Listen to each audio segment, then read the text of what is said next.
اعوذ باللہ من الشیطان الرجیم بسم اللہ الرحمن الرحیم الصلاۃ والسلام علیکہ یا رسول اللہ وعلی آلہ و اصحابہ سیدی یا حبیب اللہ۔ تمام سننے والے ناظرین کو میرا سلام، السلام علیکم ورحمۃ اللہ وبرکاتہ۔ اسلامی چینل سے اسلامی باتیں لے کر آپ کی خدمت میں ایک بار پھر حاضر ہوں۔ ناظرین،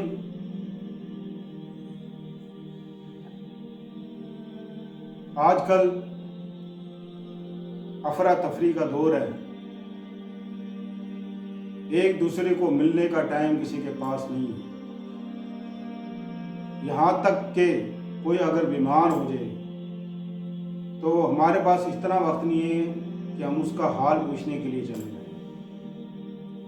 مزید اچھی ویڈیوز دیکھنے کے لیے آپ ہمارے پیج کو لائک کریں، سبسکرائب کریں اور بیل آئیکن پہ کلک کریں۔ اگر آپ ہم سے کانٹیکٹ کرنا چاہتے ہیں تو ہمیں انسٹاگرام پر فالو کریں۔ آج کل موبائل کا دور ہے، فون کر لیا، حال پوچھ لیا۔ غور سے سنیں، کسی بیمار کا حال پوچھنے پر اللہ کیا اجر دیتا ہے، خالص اللہ کی رضا کے لیے۔ یہ مت سوچیں کہ وہ شخص کیا کہے گا کہ یار فلاں شخص مجھے ملنے نہیں آیا، ایسا ذہن میں نہ لائیے گا۔ اللہ کی خاطر اس شخص کے پاس آپ جائیں عیادت کے لیے۔ آپ جب گھر سے نکلیں گے اس نیت سے کہ میں فلاں شخص کے پاس جا رہا ہوں، وہ بندہ بیمار ہے، اللہ کی خاطر جا رہا ہوں۔ جب آپ گھر سے نکلیں گے تو 70,000 فرشتے آپ کے ساتھ ہوں۔ ابھی وہ بیمار آدمی کے پاس پہنچے گا بھی نہیں، راستے ہی میں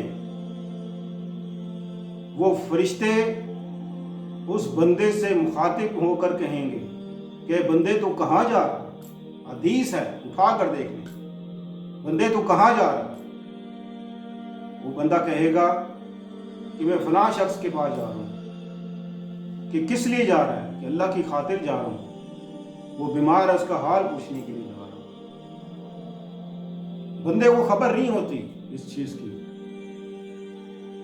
کیونکہ حدیث ہے جس کو کوئی جھٹلا نہیں سکتا۔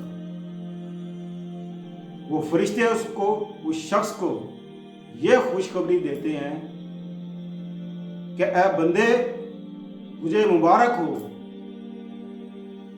کہ تیرے اس عمل سے اللہ پاک تجھ سے راضی ہو، اور اللہ نے تیرے تمام صغیرہ کبیرہ گناہ معاف کر دیے۔ آپ سوچ سکتے ہیں کہ آپ حج کرنے جائیں، عمرہ کرنے جائیں اور آپ کو کوئی بشارت دے دے کہ آپ کا حج قبول ہو گیا؟ ہرگز نہیں۔ اس کی نشانی اور اس کے اعمال کچھ اور ہیں۔ حج قبول کرنے کے کہ قبول ہوا یا نہیں ہوا، اس کے کچھ اور مسئلے ہیں،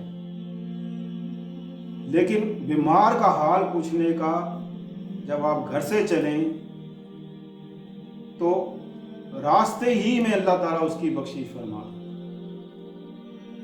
پھر آپ حضور صلی اللہ علیہ وسلم فرماتے ہیں کہ بیماروں کا حال جب پوچھنے جاؤ تو اس سے اپنے لیے دعا کروائے۔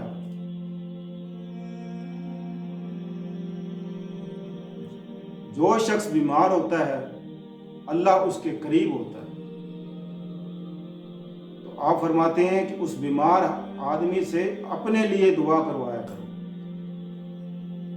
اللہ فرماتا ہے کہ بندے، میں پیاسا تھا، تو نے مجھے پانی نہیں پلایا۔ بندہ کہے گا اللہ سے مخاطب ہو کے کہ اللہ، تو بے نیاز ہے، تجھے تو پیاس لگتی نہیں، میں تجھے پانی کیسے پلاتا؟ اللہ فرمائے گا فلاں شخص پیاسا تھا، اس نے تجھ سے پانی مانگا، تو نے نہیں پلایا، اگر تو اس سے پانی پلاتا تو گویا مجھے پلاتا۔ اللہ فرمائے گا میں بیمار تھا، تو میرا حال پوچھنے نہیں آیا، بندہ کہے گا یہ قیامت کے دن ہوگا. بندہ کہے گا اللہ سے اللہ تو بے نیاز ہے, تجھے کوئی بیماری نہیں, میں تیرا حال پوچھنے کیسے آتا. اللہ فرمائے گا فلاں شخص بیمار تھا, اگر تو اس کا حال پوچھنے جاتا تو گویا تو مجھ سے ملنے آتا, تو میرا حال پوچھتا. اللہ فرمائے گا میں بھوکا تھا, تو نے مجھے کھانا نہیں کھلایا. بندہ کہے گا اللہ تو کھانے سے بے نیاز ہے, میں تجھے کھانا کیسے کھلاتا. اللہ فرماتا ہے فلاں شخص ایک دن بھوکا پیاسا تیرے پاس آیا, اس نے تجھ سے کھانا مانگا, تو نے انکار کر دیا, اگر تجھ سے کھانا کھلاتا گویا تو نے مجھے کھلایا. تو اللہ کے بے شمار انعامات جو انسان دوسرے پہ احسان کرتا ہے تو اللہ تعالیٰ اس سے راضی ہوتا ہے. اللہ تعالیٰ ہم سب کو اس چیز پر عمل کرنے کی توفیق عطا فرمائے. آمین. السلام علیکم ورحمۃ اللہ وبرکاتہ.